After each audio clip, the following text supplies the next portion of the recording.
Hello, my name's David Runciman, and this is Past, Present, Future. And today I'm joined by regular guest on this podcast, Lea Ypi, writer and political theorist.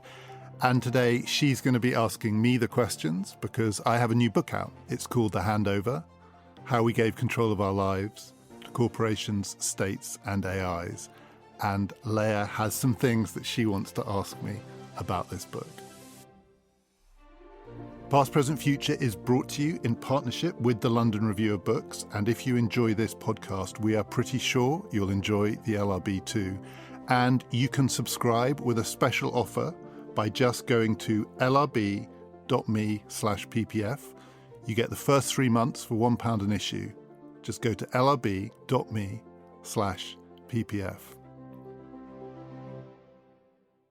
Hi, David. It's a great pleasure to be here.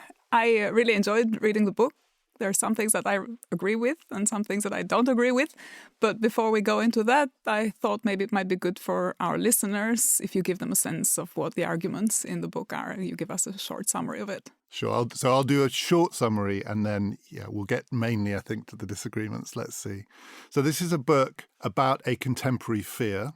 I think that most people will recognize it's discussed a lot anyway. I don't know how many people deeply have internalized this fear, but that 21st century anxiety that we might be building machines with human-like qualities, decision-making machines, we might be making them humanoid, but they have superpowers, possibly a kind of superintelligence, so that remains up for debate.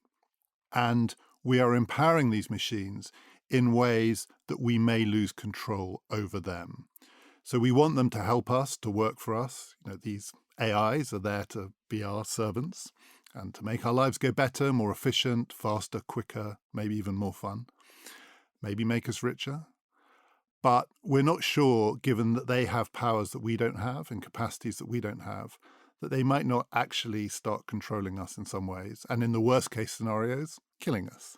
They might turn this world into some kind of plaything for them. We would become cannon fodder for them. That's the contemporary fear. My argument in this book, which is partly a book about AI, but actually it's mainly about states and corporations, is that this isn't new. That's my central argument. We have lived this before. In fact, we have been living with these fears for 300 plus years because we've already built those kinds of machines. Their name is states and corporations, and they are artificial, human-like entities. They are humanoid in some ways. They have superpowers, not superintelligence. I'm pretty explicit about that. I don't think states are cleverer than us. But they do have other capacities which are non-human, you might even say inhuman. They live longer than we do. They have the ability to sustain certain kinds of obligations and powers longer than we have. And they rule our world, for better and for worse. So the hopes that we have with AI make us richer, happier, healthier. Some of that has been delivered by living in a world of states and corporations. A lot of what made the modern world was built by them. But at the same time, it's possible we've lost control of them. We are right to be afraid of them. And worst case scenario, if the world ends, it'll be states and corporations that did it. For these reasons, that we no longer have the ability to stop them treating us, human beings, as cannon fodder for them. I mean, that's the core argument. In the book, I then play it out in different ways. I think there's a sort of parallel set of reflections. How is this like and not like AI? Because AIs and states and corporations are not exactly the same, but there are parallels. I also do a historical version of this argument. There's a sequencing here. They came first, right? States and corporations came first.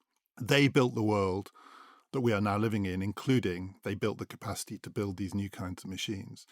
And so in the book, I have quite a lot to say about how to think about the last 300 years and the role that these play. It's not the only way of telling that story, and I'm sure we'll come on to other ways of telling that story.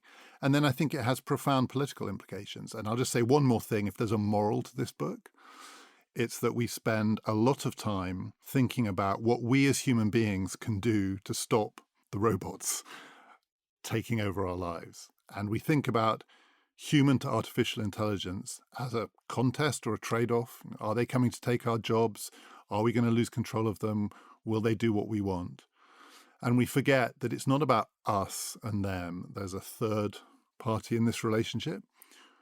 And that is those other machines, the state and corporate powers that actually control the AIs. We don't, they do. They belong to corporations, they belong to states. Corporations built them, states control them, states regulate them. And those things that control them are not human. They are also machines. On the one hand, if we can get those machines to control the other machines, we might be fine. But it's also possible, because they're machines too, that they will ally against us. It is not just possible, but I think already plausible to imagine scenarios in which states and new kinds of smart AI-style technologies join forces against us, run our lives in ways that their machine-like qualities feed off each other, and they ignore what human beings need. And that, for me, probably is the scenario we should spend most time worrying about, rather than the kind of killer robots coming to take over our lives. It's losing control of the artificial decision-making machines, states and corporations, which are the things that can allow us to retain control over the new AIs. That's the book. That's great. So one of the reasons I really enjoyed the book is that it has this paradoxical quality. On the one hand, it's reassuring because you say it's not new, we've done this before, artificial agency we're familiar with through these institutions like states and corporations, and so all the scaremongering stories about AI we can be more relaxed about. I think the paradoxical quality is that what makes it reassuring is also what makes it terrifying, because these artificial agents that we're already familiar with have spiraled out of controls, and we have in some ways delegated to them too much, and they have power of life and death over us, just like the robots might have power of life and death over us. Again, the book is inhabiting this kind of space of ambiguity between telling a story that's very reassuring on the one hand and telling a story that's actually terrifying on the other, both precisely because you emphasized the fact that this is continuous with a certain way of thinking about agency, which is artificial agency. So I want to talk to you about the state, and I also want to talk about a particular kind of state, the democratic state, and whether with the democratic state we might have more control over these institutions that you suggest in the book. But before we get to that, I want to start by talking about artificial agency. And because you start the book with Hobbes, and you start the book with Leviathan, and you start the book with this idea of creating these artificial agents that do certain things that humans can't do because of the qualities of, on the one hand, coordination, on the other hand, durability. So they do things that enables them to exercise power over us. We don't have these powers, these institutions. We give them the power, and then they can do certain things. And on the other hand, they have lives that go beyond the life of the individual. And I think this is kind of core of your argument around artificial agency. But there is another way of thinking about the state, which has also a tradition in the history of political thought, which isn't the artificial agency model. It's the organic state model.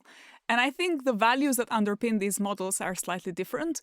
The world of Hobbes is the world of Newton, of mechanical causes, of developments in science that were then reflected in certain ways of thinking about the state and thinking about political theory. In the organic conception of the state, there's a different, also in some ways inspiration from science, but it comes more from biology and more from life sciences. And I think these models come out in different historical periods and perform different functions, but they give us ultimately, I think, different models of legitimacy in the state. So I was wondering if we could start by talking a little bit about why you choose to start with Hobbes and with this idea of power that is the power of an artificial agent when there are other ways of thinking about the state out there. So what is it that motivates for you starting this way? So I've got two answers to that. One, the straightforward one, which is, so I start with Hobbes because Hobbes starts with the idea of the state as a robot, an automaton. So that image, that connection is there. 350 plus years ago, 1651, I can't even do the maths, that's more, 370 years ago. Hobbes says the way to think about the state is as a kind of artificial person, and it's a kind of clanking, mechanical, robotic model of politics. It is reductive. I mean, it is definitely a kind of shrunken version of imagining politics. It's pared down to its essentials. But he says it will work, and it will work because if you build the machine right, it will have these qualities. It will be durable, it will be reliable, like the best machines. Durable, reliable, predictable. And then we can live our lives as organic creatures, I mean, Hobbes had a complicated mechanical view of the world, so organic and mechanical get a bit blurred. But nonetheless, we humans can live our human-like lives with all our passions and our craziness and all of that. But it won't spiral out of control because the machine will be the thing that gives it stability and reliability. So I start with Hobbes partly because there is something startling, and it did startle me when I first twigged the connection, in the idea that in 1651, someone could say the state is a robot. But the other reason is because I think that the organic image is essentially metaphorical, because I don't think these things are alive. So when I think of the parallels with AI and technology, that the debates are going on now. At what point could we speak about these new thinking machines as having actual life, as having consciousness, which may be an organic quality? It's very unclear to many people where to identify consciousness in the organism. And you can talk metaphorically about these new machines as being organic-like. But actually, I think the literal reading is closer to the truth, which is when you look at the history of the last 300 plus years and the way in which these entities have come to dominate our world with their durability, their ability to sustain particular burdens. And in the book, I identify two. They can carry debt. I mean, it sounds very mechanical because it is. They can carry debt and they can do war. I mean, human beings have always done war, but these machines can sustain what's involved in modern warfighting, which is they can finance it and they can keep going and they can use human beings as pawns in their games. I think the mechanical description is closer to what has made them so powerful. I don't think their power comes from an organic-like quality. I completely get that you could imagine them as being more human-like, and it would probably be better if they were. They would have some of our vulnerabilities because organisms die and organisms get sick and organisms go mad.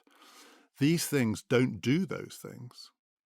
They are cold machines. It's, you said you found my book reassuring. It's not intended to be reassuring. It's intended in some ways to be quite bleak, because I think the history of the modern world suggests that it's the machine-like versions of us that we've created in politics that are the dominant ones. I want to say for better or for worse. It's probably for worse, though they've also done amazing things in giving us control over our lives. I want to go back to the distinction between mechanical and organic models, but I think one way to get to that, because I don't want to make it too specialist and too difficult to follow, one way that we could talk about the state is by recognizing that the state is different in different historical periods. And you acknowledge this, so you say it changes and it has different configurations in different territories and different times. It's closer to us at some point and further away from us at other points. And I suspect that's because there are certain values that the state carries forward about how we live and how we want to live with other people and what makes for a better or worse representation and delegation of powers to the state. And I worry that what you were just saying now loses that a bit. If you emphasize the cold, hard quality of the way in which exercises power, so you return to this bare Hobbesian model, we run the risk of losing sight of the distinctions between these different kinds of states that in history have performed their job in ways that are better or worse in different historical periods and in response to different stimuli from humans, actually. So to go back to the mechanical versus organic model, so for me, the difference between these two ways of thinking about the state is actually in how we think about their causality. So in the one hand, in the mechanical model, you have mechanical causes, and in the organic model, you have a kind of purpose that is also a moral purpose, or that you can understand by thinking about morality and values and norms and so on. And I suspect that you think differently about the state because you don't think that there are any values that it carries forward or there are any things that it's supposed to replicate. So I don't think it has its own values. I don't think it has inherent values. I think we give it values in the same way we give any decision-making machines values. We set up this new generation of AIs in a way that they completely reflect our values. It's a sort of truism of the contemporary world that these supposedly thinking machines are actually just reflecting the things that we feed into them. And I think most people recognize that now, precisely because they are not organic. They don't have their own consciousness and their own organic drive. So I'm not at all suggesting that these dominant machines, these states and corporations that have shaped our world, are sort of valueless. I don't think they do have their own values. I think we give them the values. But what happens to our values when they are fed into these machines is that the character of the machines shapes the output. So it can't just be about our values. And I suppose you and I would differ on this. I think it really matters the way that the character of the machine shapes the output, and that you do see historically, yes, states are very different in different times and different places, not just democratic versus autocratic, but cultural legacies of empire and domination completely shape how people experience the political version of this mechanical decision-making entity. And yet you also see this kind of replicable pattern across the modern world. And I talk about it quite a lot in the book. Very different kinds of states, very different cultures, very different background human experiences feed into this machine. You get different outcomes, but you also get weirdly, uncannily similar outcomes on those basic superpower qualities, war-fighting qualities, debt-sustaining qualities, ability to manage a capitalist economy in a certain kind of way, to generate wealth, but also to do it on the basis of debt. All of that cuts across differences of values. And then you and I could argue, and we probably will, as to whether it's too resigned to say, our values come out of these machines in a way that has mechanized them, and not to try and force the machines to be more reflective of what we truly value.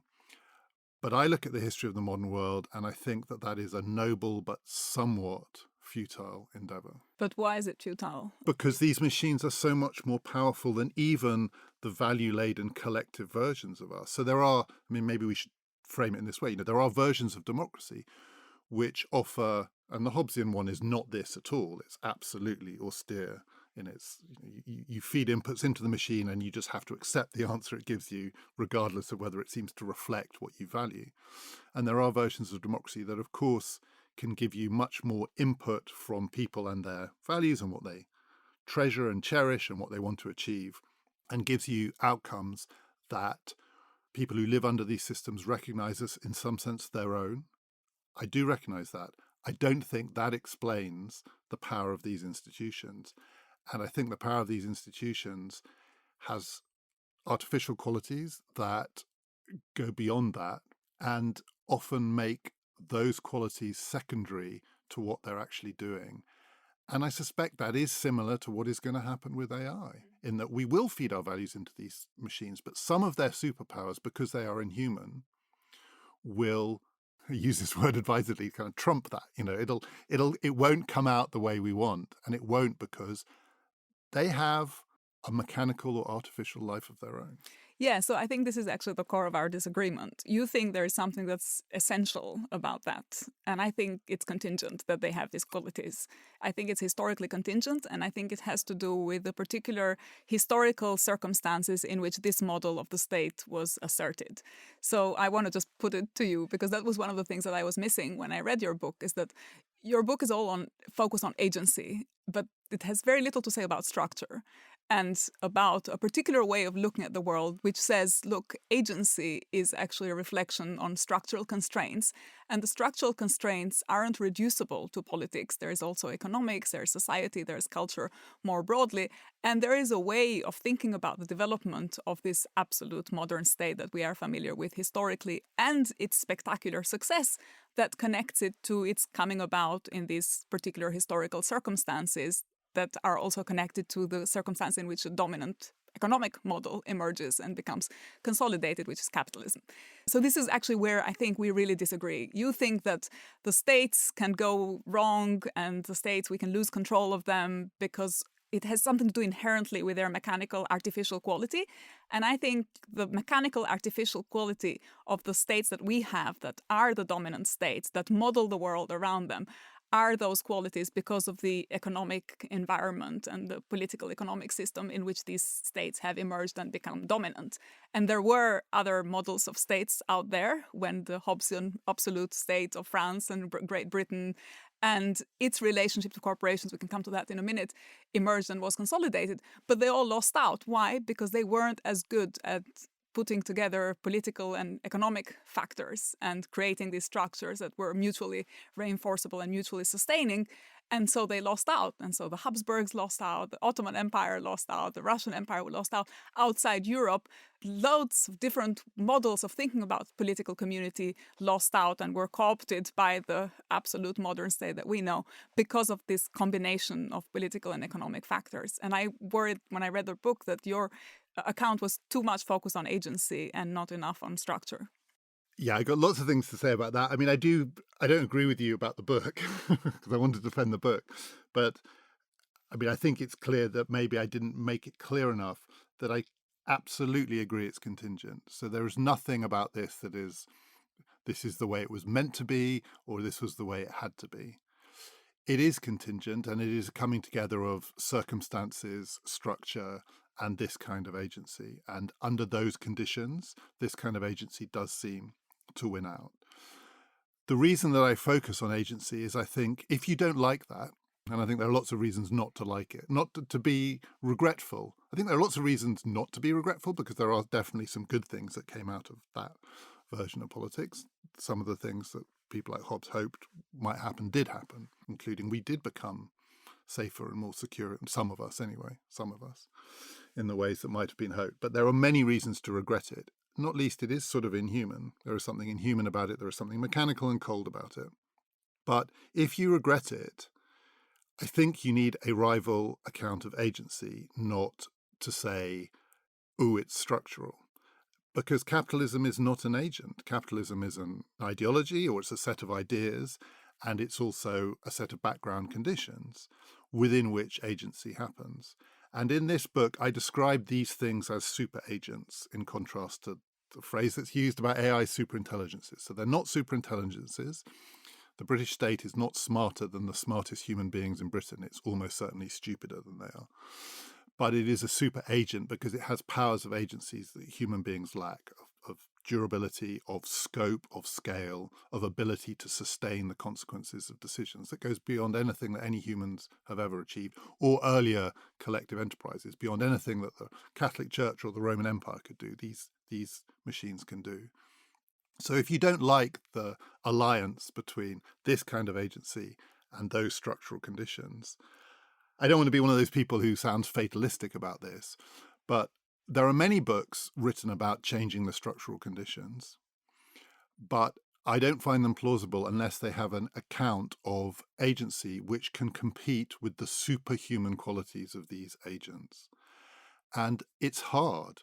I mean, one of the reasons those rival systems lost out is they weren't able to sustain debt or war or collective decision-making and its brutal consequences in the way that these things were. And we'll get onto the corporations in a minute because they do the same thing too. So I'm not a fatalist, and I think there are 100 different ways we could organize our world. And I say this is a 300-year story, and in the history of the human species, that's nothing. It's like a blink of an eye. It's the thing that we are in at the moment, but we're probably coming out of it into something else. It could be some nightmarish AI-based future. It could be liberation. It could be versions of these machines that finally do humanize them and fill them with values. But I still think you have to explain how your agency, your account of agency, with all of its values, can compete with the agency of these things, not simply to say a different set of structural conditions would empower different kinds of agents. Because I think the second thing is true, but I don't think it's an answer to the first question. But can I press you a little bit on that? So these agents that have become successful and that have these qualities because of their capacity to sustain debt and fight wars and so on, that's not a universal condition. That's a condition of a very small minority of states in dominant countries that were enabled by the wealth and the power that they commanded in acquiring those. And in fact, so if you think about, again, debt, for example, one of the reasons why certain states were able to sustain debt was that they were out there competing with other states for resources and, all the familiar stories around imperialism and so on. And not all states succeeded. So the fact that these states had artificial qualities, at some abstract level, that is true for all states. But at a more specific level, when you look at which particular agents became successful, it's the ones that were able to actually become, in some ways, the most effective vehicles for carrying forward these economic interests. And so it seems to me that if you just tell the story as a story about the artificial agency of the state, then we miss out on the differences between these different states in different parts of the world, and how for some states it's, they can't carry that forward and they can't sustain wars, and they become victims, they get wiped off the face of the earth, and in fact it's very sort of small minority of states that are able to do this in the long run for 300, 400 years. If you think about most other states out there, they've gone through the motions, and some of them were wiped out, they don't exist anymore, others were co-opted by other states, others were changed their nature significantly. So what is it about just the artificial agency without incorporating this structural constraint and telling a story that is about the capitalist state rather than the state as such that explains its success? So I think there's a big difference between the 300-year story and the 100-year story and the 50-year story. And in the 300-year story, there were very, very few of these. And as you say, they achieved their early dominance by co-option, by conquest, by ruthlessly exploiting their advantages, their huge early adopter advantages, the background conditions of the British state, which include natural resources, all sorts of accidents of geography and geology and history, gave it an early adopter advantage. And to go first in this world, to have the first of these clunking machines, was to win. And then others followed and copied, but few, and there were terrible wars between them, and some got destroyed and some prospered. And that story is highly contingent, though it does seem that these models were the ones that won out. And you could say that may be chance or luck, although I doubt that it is chance and luck. But over the course of the last 100 years, what you see is the repetition of the adoption of this model of politics in lots and lots of different places, and with similar results for better and for worse. Better and worse. I mean that. Prosperity, longevity, human life expectancy doubling in places, all of that. The bit of the story we haven't told, it goes with empowering corporations, so the modern capitalist corporation, which also sustains debt and projects and has an inhuman quality and keeps going and is able to do things that no other similar entity can do.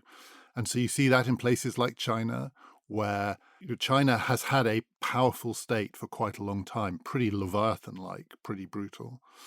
But the transformative moment, for better and for worse, comes in the 1970s with the alliance between that powerful state and allowing corporations to take on some of those responsibilities, some of the risk, some of the reward.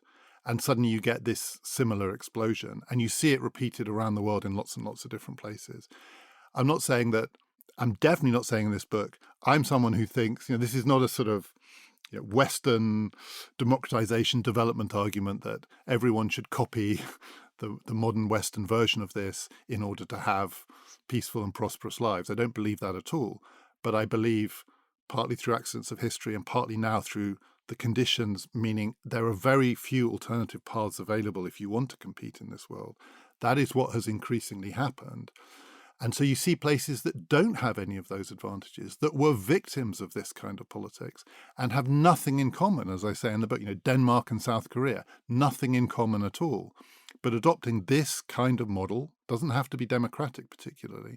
What it has to be is the superpowers of these artificial agents kind of let off the leash, but taming each other. So artificial agent being the constraint on each other. Something about that seems to be the thing, and I talk a lot about what that something might be, that dominates in our world. And given that, the alternative models, I really hope they're out there, but I don't see them in the short term competing with that. But could that be because we have the wrong diagnosis? So if we had the right analysis, then we would also see these models have more of a purchase, and politically as well. Models. The alternative models, yeah. So that's because who's we're too here? wedded. Well, whoever is the we in your book, whoever is reflecting on the modalities for thinking about agency in the contemporary world and the constraints of that agency. And it seems to me that it's because we're constraining our horizon in thinking about the relationship between states and corporations. And if you think that way, if you become wedded then to the status quo, and then inevitably these alternative models lose out because they're already at a disadvantage. But then they become even more disadvantaged by the discourses that we create to sustain or not sustain them. So let me put the counter-argument. I believe the opposite. So I believe that one of the reasons that these models are so dominant is we spend so much time thinking about the we in your thing, the people who have values, alternative values that they want to input into these machines. And so much of our politics is about that, thinking about what are the things that we value, how can we have more of them, that we don't spend enough time on the mechanics, that actually part of the reason that these things are so powerful and so dominant is that we think if we can change the values, they will change. And I think that that's a mistake. I think it's a category mistake. I think history suggests it's a category mistake. These things do have a mechanical, artificial life of their own. They do have powers and attributes and qualities that are very hard to control. We built them and we empowered them, and we probably didn't think hard enough about how we would rehumanize them. And I think we spend much too much time in the contemporary world. This is going to sound, I'm going to make myself sound awful here, and I don't mean to. We spend too much time talking about values, not because values aren't important, they're incredibly important, but values absent an account of how you're going to change the dominant mode of agency to make these machines, these monsters, these robots more reflective of our values. Too much of that is time wasted while the machines are grinding on. They are grinding on. And then you get the frustrations of contemporary politics. So when people talk about democracy, they spend so much time talking about what they want democracies to do and not enough time talking about if you want democracies to do that, and if democracy is this kind of machine, you've got to rewire it. And we don't. But I find that criticism plausible, but only to a position that says values are all that matters. The account I'm giving you is a little bit more complicated than that. It's not just about values that matter. It's about values that matter plus a diagnosis of the world and an account of politics and economics and structures more generally. And why is it that the values that matter actually don't make it to this level? And therefore, also what you conclude, which is, well, these agents are remote from us and we're not interested in them, and yet they do all the work. And so if we were a little bit more interested in the kind of inner workings of the state, maybe we'd have a better chance of changing them. Well, they're maybe more remote from us because we don't have the ways and the tools of changing them. We don't have the decision-making mechanisms. We're too much at the mercy of other factors. So individuals are not in control of them because they have, in these systems, in these states, because of the particular relationship between politics and economics, they're disempowered. And so they don't take an interest in politics, not because inherently human beings wouldn't be interested in politics, but because it's pointless. They become cynical and they become apathetic, because if they were to try and change it, corporations win and vested interests prevail and so on. So this is not just a story about how if we had the right values and if we cared about the right things and we could change the state. This is about, yes, you need the right values and you need an account of freedom and so on. But on the other hand, you also need a diagnostic account of why the contemporary capitalist states that we have can't realize those values. In particular, that has to do with the way in which they control or fail to control corporations. And I wanted to give you a chance to talk a little bit more about corporations, because it might sound like a kind of abstract argument otherwise.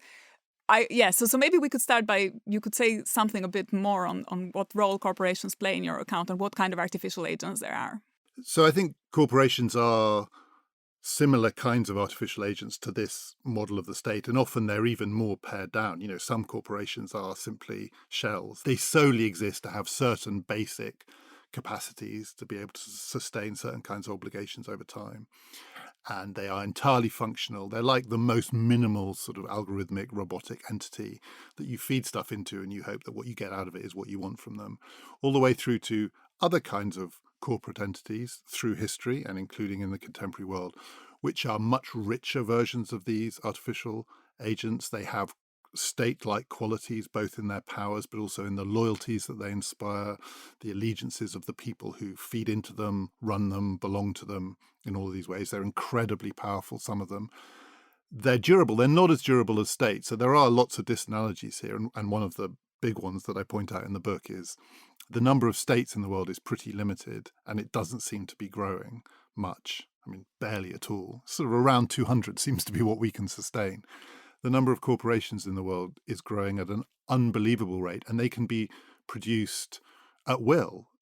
They're very easy to make. States are really hard to build, sustainable, durable states. Corporations, you just sign a piece of paper and you've got a corporation. Anyone can do it. You and I could do it tomorrow, right? We could create a corporation. And there are millions and millions, tens of millions of these things, more and more all the time, every day. Most of them only last for a very short time. They don't have a human lifespan. In the case of states, what makes them inhuman is they live longer than human beings. Not all of them, but most of the successful modern ones do. Almost all corporations die well within a human lifespan. The majority of them die within 10 years. But a few of the most successful, powerful ones have that extraordinary longevity, and they outlast the human beings who make them up. So corporations have those state-like powers, but they're also very, very different. They're subject to state control, and states have very different kinds of relationships with them. The United States has a very different relationship with its most powerful corporations than the Chinese state with its most powerful corporations. And the question of how states and corporations relate to each other, artificial to artificial entity, does a huge amount to shape our world. And again, some of it is pretty mechanical, but a lot of it is shaped by contingency and accidents of history and all the rest of it. So I'm definitely not saying in this book states, corporations, and AIs are the same thing. And I'm not even saying states and corporations are the same thing. But they are similar things. They have similar origins, and they have similar superpowers. And sometimes when they come together, their superpowers make human lives go better, and sometimes they make human lives go worse. Yeah, and so what I found very interesting is that there's a part of the book that says that the state has control over corporations. But then when you go into the contemporary world, it seems like the opposite trend is the case. So when in your discussion, for example, around big tech and control of big tech and data, manipulation of data and power over individuals' lives and so on, it seems like the state is actually modeling the corporation rather than the corporation being constrained by the state. One of the most interesting parts, I thought, in your analysis is when you discuss what does algorithmic data manipulation do to our models of responsiveness and to the way in which the state, who has been traditionally very slow and responsive with its own kind of timeline that was longer than the immediate instant gratification that these models based on the kind of big tech models that we're seeing today are based their interactions, has actually become more like a corporation, both in terms of how we think about politicians, how we think about leaders, how we think about the relationship between voters and consumers. And so there's something that the power of big tech has done to our democracy that has in some ways disabled the state and paralyzed it. And in fact, it looks like corporations have a lot more power in those circumstances in the contemporary world than the states that we're familiar with. Yeah, and I absolutely think that that is a contingent story too. So states, I still think, have powers that corporations don't have, and they could use them.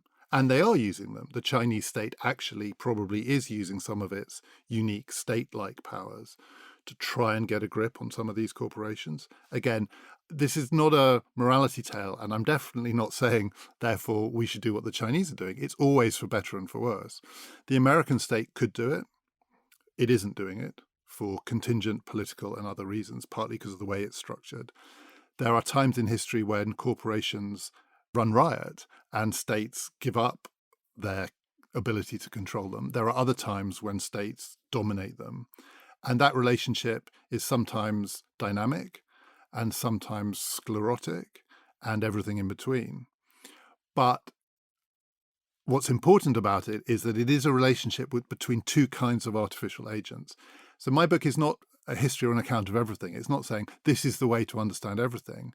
It is the kind of book that says, I think too many accounts of our world miss one of its key features without which you can't explain anything.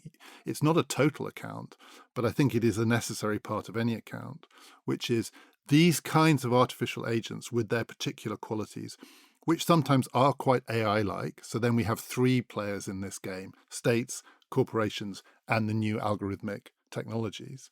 Some owned by corporations, some regulated by states, some regulated by states through corporations. A complicated three-way relationship between artificial and artificial and artificial.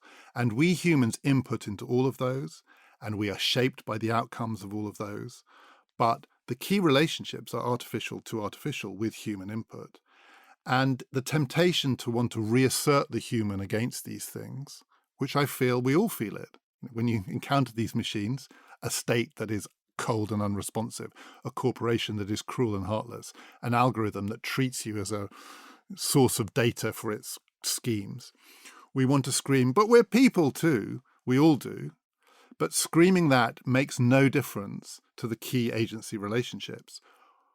There are ways we could scream that feed into those key agency relationships, but that will only happen if we tailor and shape the way we interact with these things so as to recognize their distinctive qualities. And the danger of the world that we're living in is that the human is getting squeezed out. There are different models that are more human. I am completely convinced, in the way I understand you to be, that there are more human ways of doing politics that are better for humans. And they've been tried, and sometimes they worked for shorter or longer periods of time. But the dominant mode of the 21st century remains this form of artificial agency in a world where another form of artificial agency is gathering speed. And that's what scares me, the coming together of these. And saying, but we're human too, isn't enough. Yes, but the dominant model is that because of the structural constraints. And it seems to me that there's two elements here. So one is the artificial agency, and the other one, that's the one that I'm trying to emphasize, is structures. And then there's values and humanity in between as the kind of connecting element somehow. And I worry that if you, and it seems to me that the answer has to be dialectical. So these things all have to come together.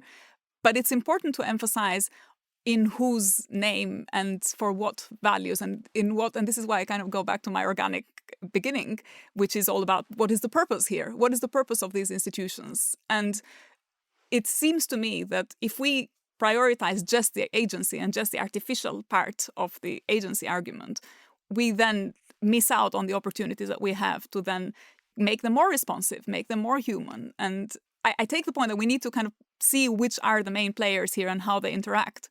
But on the other hand, we also need to keep emphasizing the fact that it's us who legitimate them.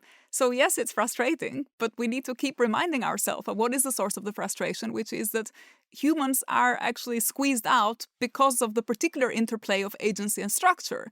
And we need to remind ourselves of this alternative world in which that interplay is not essential. I agree, but I don't know if this makes me more cynical or more pessimistic. I mean, I think there's a bet that has to be placed here on what will make the difference.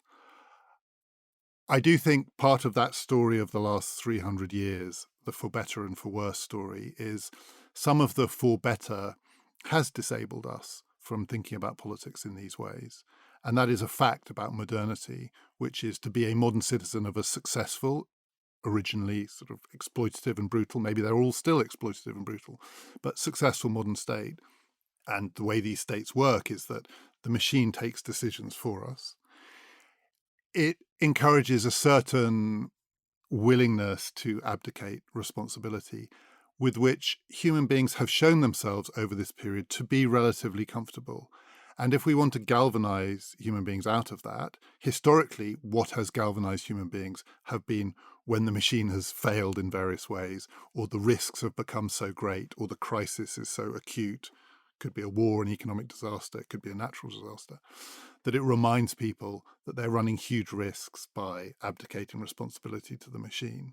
But I still think those circumstances are quite rare. Part of the challenge of politics is to spot the opportunities. I also think that in the dialectic between structure and agency, the thing that allows us to change the structure has to be using the existing forms of agency. I don't think we can do it outside of that. I don't think you can change structure as structure. And it's certainly possible, and these states could be very different in the things that they try to achieve with different kinds of input from us.